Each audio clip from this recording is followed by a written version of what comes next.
Գլենդելում սարսափելի դեպք է տեղի ունեցել, 2 երեխաները եւ նրանց մայրը մահացել են, իսկ մեկ այլ կին հիվանդանոցում է։ Ամեն ինչ սկսվել է բարի մոտ հնչած կրակոցներից, 38-ամյա կինը կրակել է ամուսնու եւ նրա ուղեկցուհու ուղղությամբ, ուղեկցուհին վիրավորվել է, սակայն ամուսինը չի տուժել։ Կինը հեռացել է մոխրագույն ամենագնացով։ Ավելի ուշ կինը ամուսնուն հաղորդագրություն է ուղարկել երեխաներին վնասելու մասին։ Ոստիկանները ժամանել են Ֆենիքսում գտնվող նրանց տունը եւ գտել են 2 երեխաների ու մոր մարմինները։ Մայրը 1.5 եւ 10 տարեկան երեխաներին սպանել է եւ ինքնասպան է եղել։ Հարազատները հաստատել են երեխաների ինքնությունը։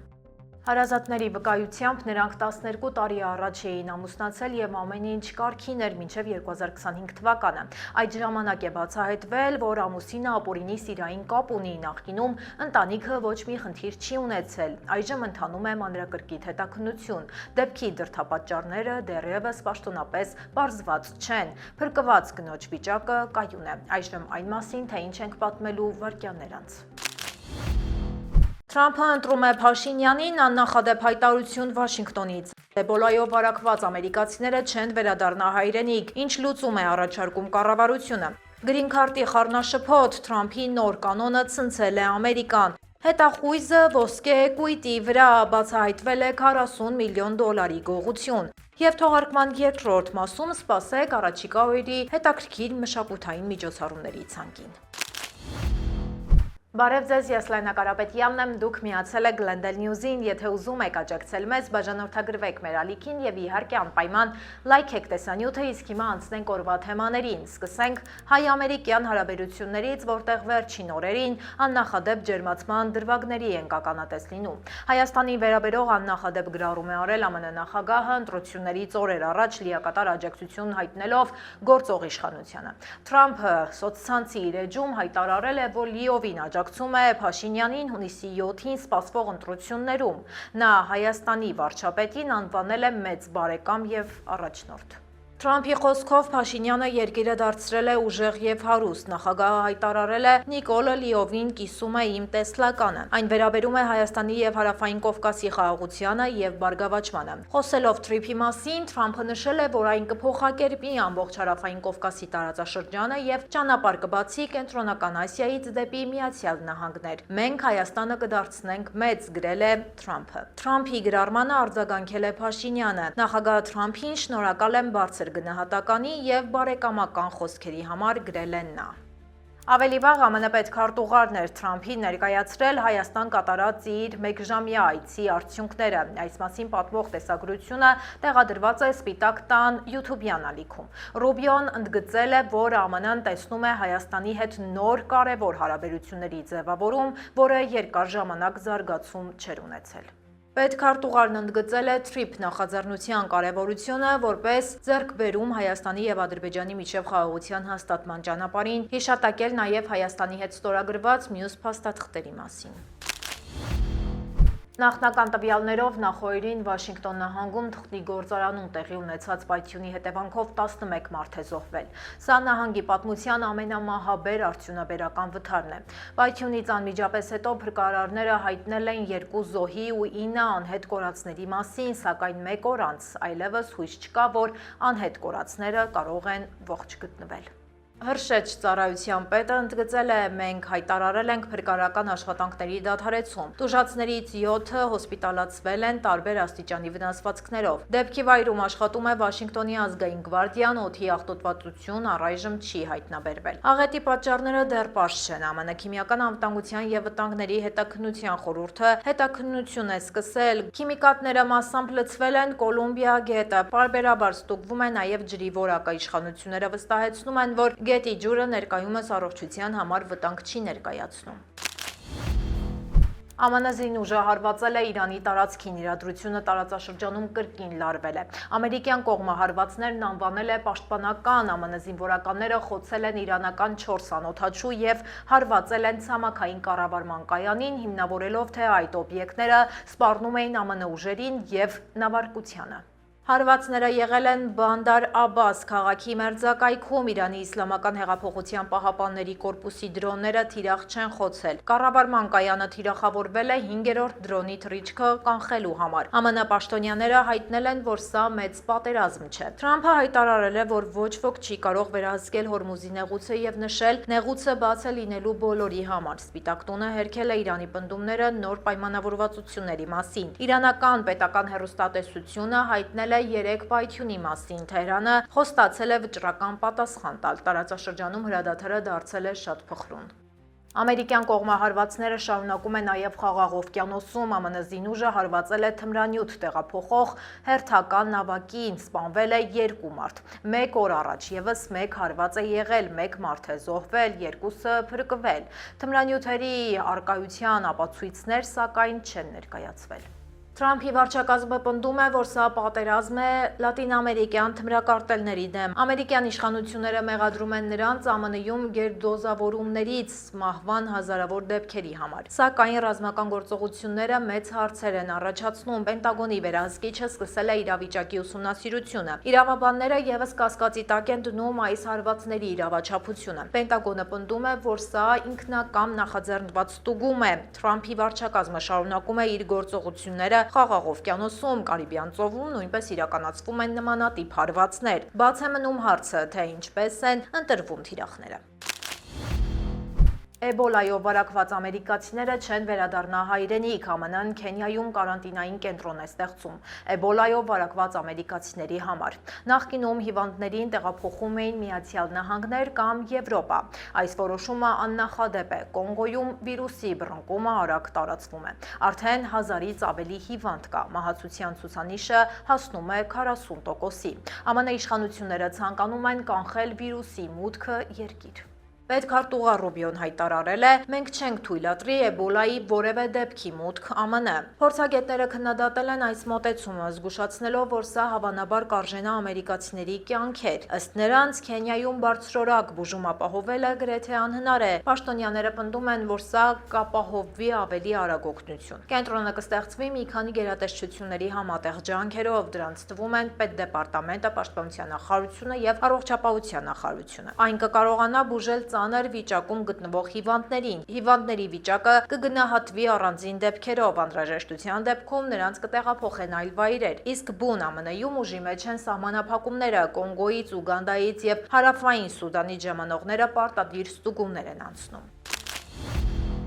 Գրին քարտի հարցում Թրամփի վարչակազմը նոր սահմանափակումներ է մտցրել։ Այն փնտրողները պետք է դիմեն իրենց հայրենիքից։ Այս որոշումը անսպասելի է եւ շատ շփոթեցնող։ Փաստաբաններն ու ներգաղթյալները չգիտեն ինչպես արձագանքել։ Փոփոխությունները կարող են ազդել 100 հազարավոր մարդկանց վրա։ Իրավաբանները այս քայլը անվանում են վախեցնող մարտավարություն։ Ներքին անվտանգության նախարարությունը պնդում է, որ նոր մոտեցումը չի խոչընդոտի օրինական դիմողներին։ Փորձագետները կարծում են, որ թիրախում վիզայի ժամկետը գերազանցողներն են։ Որոշ աշխատանքային վիզաներ, ինչպիսիք են H-1B-ն, գուցե բացառություն լինեն։ Ամերիկայի ներգաղթի փաստաբանների ասոցիացիան արդեն նկատել է փոփոխությունները։ Հարցազրույցների ժամանակ նոր ու անսովոր հարցեր են հնչում։ Դիմողներից պահանջում են ֆինանսական ապացույցներ եւ հարկային հայտարարագրեր։ Սա կարող է լրացուցիչ բեռ դառնալ դիմողների համար։ Ընկերությունները արդեն մտահոգված են աշխատողների համար գրին քարտ ձեռք բերելու հարցով։ Շատերը սպասում են հավելյալ պարզաբանումների պաշտոնական աղբյուրներից։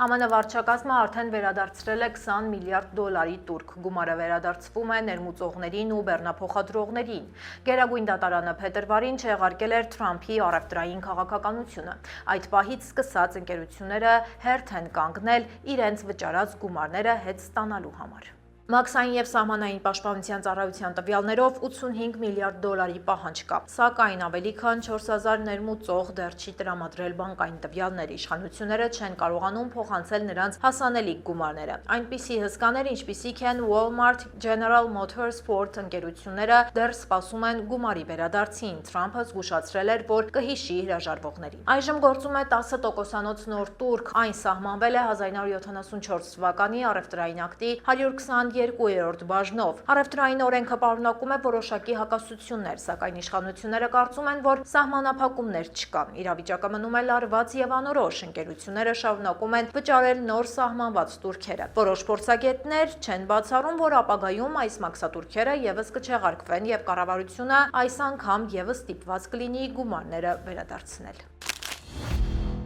Կենտրոնական հետախուզության վարչության նախկին բարձրաստիճան պաշտոնյան տանը թաքցրել էր 300 ոսկե ձուլակտոր։ Դրանց արժեքը գերազանցում է 40 միլիոն դոլարը։ Նախկինում գործակալը պնդում էր, որ դա աշխատանքային ծախս է, նաև 20 տարի շարունակ ստել է իր կենսագրության մասին։ Քննիչները գտել են նաև 2 միլիոն դոլար, բացի այդ առգրավել է 35 շքեղ ժամացույց։ Նախկին հետախույզը մեղադրվում է պետական միջոցների գողության մեջ։ Նա ձերբակալվել է։ CIA-ի եւ FBI-ի համատեղ հայտարարության մեջ ասվում է. «Մենք հանձնառու ենք ապահովել արդարություն։ Ներքին հետաքննությունը բացահայտել է օրենքի հնարավոր խախտումներ։ Գործակալը 3 անգամ դիմել էր աշխատանքի, նա կեղծել էր կրթությունն ու թռիչքային փորձը։ ԱՄՆ դաշնային ավիացիա վարչությունը հաստատել է, որ նա լիցենզիա չունի։ Գործակալություններն այժմ ստուգում են բոլոր ֆինանսական գործարքները։ Նախկին գործակալի տանը խուզարկություն է անցկացվել։ Գողացված միջոցների մեծ մասը արդեն վերադարձվել է։ Ռաշի փաստաբանը դեռ չի մեկնաբանել մեղադրանքները, հետաքննությունը շարունակվում է։ Իլինոյս նահանգի օրենսդիրները ընդունել են արհեստական բանականության մասին նոր օրինագիծ, այն աշխարհում առաջինն է պարտադիր անկախ աուդիտի պահանջով։ Օրենքը վերահսկելու է խոշորագույն ընկերությունների անվտանգության համակարգերը, այն պահանջում է անվտանգության ծրագրերի հրապարակում եւ թարմացում։ Նախաձեռնության հեղինակի խոսքով այս օրինագիծը նախատեսված է պաշտպանիչ արգելապատնեշներ դնելու համար։ Օրենքը նաև պաշտպանում է աշխատողներին, որոնք կբարձրաձայնեն խնդիրների մասին։ Ընկերությունները պարտավոր են անցնել տարեկան անկախ ստուգումներ։ OpenAI եւ Anthropic ընկերությունները պաշտոնապես ողջունել են այս քայլը։ ԱՄՆ կոնգրեսը դեռ չի կարողանում համաձայնության գալ խնդիրը համապետական մակարդակով լուծելու համար։ Նահանգները ստիպված են գործել սեփական ուժերով։ Օրենքը խախտող ընկերությունները պատասխանատվության կենթարկվեն։ Փոփոխությունները ուժի մեջ կմտնեն հաջորդ տարվա հունվարի 1-ից։ Ի դեպ, թեման օրակարգում է նաև Կալիֆոռնիայում, սակայն այն դեռ օրենսդրական կարգավորում չի ստացել։ AI-ի հետ կապված լուրջ մտահոգություններ ունեն նաև ամերիկյան ուսուցիչները։ Ամերիկայի ուսուցիչների ֆեդերացիայի նախագահը կոչ է արել դասարաններին հեռացնել թվային սարքավորումներն ու էկրանները։ Նա առաջարկել է արգելել համակարգիչների օգտագործումը մինչև 3-րդ դասարան։ Արհեստական բանականության կիրառումը ևս տարրական դպրոցում պետք է դադարեցվի։ Ֆեդերացիայի նախագահի կարծիքով աշակերտները խեղդվում են տեխնոլոգիաների մեջ։ Նա միացել է ծնողների համաժողովրդական շարժմանը։ Մարդիկ մտահոգված են երեխաների գնահատականներով եւ սոցիալական հմտություններով։ Սպիտակ տունը հակադարձել է պաշտպանելով թվային նախաձեռնությունները։ Այլ երկրներ եւս անցնում են գրքերի եւ գրիչների։ Շվեդիան եւ Չինաստանը արդեն կիրառում են նման նորմեր, սակայն ուսուցիչների ֆեդերացիայի նախագահը չի պնդում, որ Ամերիկան եւս նման կտրուկ քայլի գնա։ Առաջարկում է գտնել ոսկե միջինը, ավանդական եւ ստուգված մեթոդների եւ նոր տեխնոլոգիաների միջև։ Այժմ եկեք տեսնենք, թե ինչ հետաքրքիր նորություններ եւ թեմաներ են տեղադրված մեր սոցցանցերում։ Բանգլադեշում ալբինոս Գոմեշին անվանակոչել են Թրամփի անունով։ Նա ունի դեղնավուն մազափունջ, որը նման է նախագահի սանրվածքին։ Առաջին հայացքից անհեթեթ այս պատմությունը համացանցում վիրուսային է դարձել։ Գոմեշը պետք է զոհաբերվեր Իդ ալ-Ադհա տոնի օրը, սակայն Գոմեշն արդեն այնքան հայտնի է դարձել, որ վերջին պահին իշխանությունները միջամտել են։ Կենդանին խուսափել է տխուր ճակատագրից։ Գոմեշը կշռում է գրեթե 700 կիլոգրամ։ Այն արդեն վաճառված էր զոհաբերության համար։ Կառավարությունը կասեցրել է գործընթացը։ Ներքին գործերի նախարարության պաշտոնյան հաստատել է լուրը։ Իշխանությունները գտել են, որ աղմուկը վտանգավոր է, նրանք արգելել են կենդանու զոհաբերությունը։ Գոմեշը հիմա ապահով է եւ կմնա ֆերմայում։ Խաղալիքների գործարանի նախկին աշխատակիցը կանգնել է դատարանի առաջ։ Նա գողացել է ավելի քան 1 միլիոն դոլարի հավաքածու, դրանք ունեն մետաղական թափք եւ ռետինե անվադողեր։ Հավաքողները շատ են գնահատում այդ փոքրիկ մեքենաները։ Գողոնը հիմնականում եղել է հատուկ մաստեր փաթեթներում։ Ուզարկության ժամանակ գտել են ողջ ապրանքը։ Դեպքը տեղի է ունեցել Լոս Անջելեսում, Չեթսվորթում։ Խաղալիքների սիրահարը ապրում է Սիմի Վելիում։ Նա չի ընդունել իր մեղքը դատարանում։ Նրան սպառնում է մինչև 6 տարվա ազատազրկում։ Ես ձեզ հրաժեշտ եմ տալիս, հաջորդիվ Մանու Հարությունյանը ձեզ է սպասում առաջիկա օրերի ամենահետաքրքիր միջոցառումների ցանկով։ Բարև ձեզ։ Օրը 5-շաբթի է եւ Glendale News-ի եթերում ներկայացնելու եմ առաջիկա օրերին սպասվող մշակութային եւ ժամանցային միջոցառումները։ Սկսենք կինոմաններից Full House վայրեջք ֆիլմի ստեղծագործական կազմը հրավիրում է հանդիպման սիրելի հերոսների հետ։ Ֆիլմը կատակերգական արկածային պատմություն է, որտեղ սիրված կերպարները հայտնվում են բոլորովին անսպասելի իրավիճակներում։ Ցուցադրությունը տեղի կունենա մայիսի 31-ին երեկոյան ժամը 7-ին Գլենդելի Looked-in Cinemas կինոթատրոնում։ Օպա-պապա ֆիլմի ստեղծագործական խումբը հրավիրում է վայելելու հայկական նոր կատակերգությունը։ Էնդին, հույն անհոգ զվարճացնողը հանկարծակի մնում է 9-ամյա որդու հետ եւ վերադառնում հայկական գյուղ, տղային տատիկին հանձնելու հույսով։ Այնտեղ նա ստիպված է լինում դիմակայել կոռումպացված գյուղապետին եւ իր տեղը գտնել կյանքում միաժամանակ սիրահարվելով Մարիին։ Ֆիլմ արտադրողի, ով նկարահանում է գյուղի պատմությունը։ Ֆիլմը դիտեք Գլենդելի Looked-in Cinemas-ում հունիսի 5-ին երեկոյան ժամը 7:30։ Հերթահասավ երաժշտության սիրահարներին Ջանեթ Քլայնը եւ իր Parlor Boys նվագախումբը հրավիրում են անցյալի հմայքը վայելելու։ Հմայիչ երաժիշտ երգչուհին եւ իր թիմը կներկայացնեն ոչ վաղ անցյալի կենսուրախ ու գեղեցիկ մեղեդիները։ Խրախուսվում է ժամանակաշրջանին համապատասխան հագուստը։ Մայիսի 31-ին երեկոյան ժամը 5-ին Վենիսի Townhouse in the Del Monteում։ Գուստավո Դուդամելը եւ Լոս Անջելեսի ֆիլհարմոնիկ նվագախումբը հրավիրում են դասական երաժշտության սիրահարներին։ Նվագախումբը կներկայացնի պուերտորիկացի կոմպոզիտոր Ռոբերտո Սիերրայի նոր ստեղծագործությունը, որը համադրում է եվրոպական եւ լատինաամերիկյան մեղեդիները, ինչպես նաեւ Շտրաուսի հերոսի կյանքը ստեղծագործությունը։ Մայիսի 31-ին ժամը 14-ին Լոս Անջելեսի Walt Disney Concert Hall-ում։ Մոտ մեկ շաբաթ անց կկայանա Դուդամելի հոբելյանական համերգը։ Եզրափակիչ հանդիպումը նվիրված կլինի Լոս Անջելեսի ֆիլհարմոնիկ նվագախմբում Դուդամելի 17-ամյա գործունեությանը։ Որպես երաժշտական եւ գեղարվեստական ղեկավար նա խոստանում է ներկայացնել համաշխարհային գլուխգործոցներ հունիսի 6-ին երեկոյան ժամը 8-ին Լոս Անջելեսի Walt Disney Concert Hall-ում։ LP վինիլ բարը հրավիրում է երաժշտասերներին վայելելու հատուկ երեկոներ նվիրված վինիլային հնչողությանը։ DJ Lil Pangean եւ DJ Double Board-ը կներկայացնեն դասական եւ ժամանակակից ռոքի, փանքի եւ էլեկտրոնային երաժշտության լավագույն հավաքածուները, ապահովելով անկրկնելի մթնոլորտ Հոլիվուդի սրտում։ Մուտքն ազատ է։ Մայիսի 30-ից 31-ը երեկոյան ժամը 8-ից 2-ը Լոս Անջելեսի LP վինիլ բարում։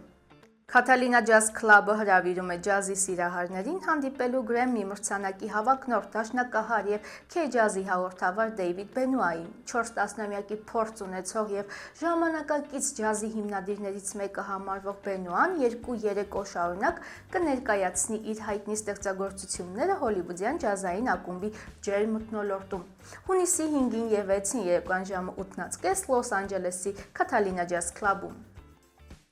Ամերիկյան ռոք երաժշտության լեգենդ, բանաստեղծ եւ կոմպոզիտոր Grammy մրցանակի բազմակի դափնեկիր Պոլ Սայմոնը հրավիրում է երաժշտասերներին բացառիկ համերգի Լոս Անջելեսյան հանրահայտ Hollywood Bowl համերգասրահում։ Վայելեք անմոռանալի երեկոն հունիսի 7-ին երեկոյան ժամը 8-ին Լոս Անջելեսի Hollywood Bowl-ում։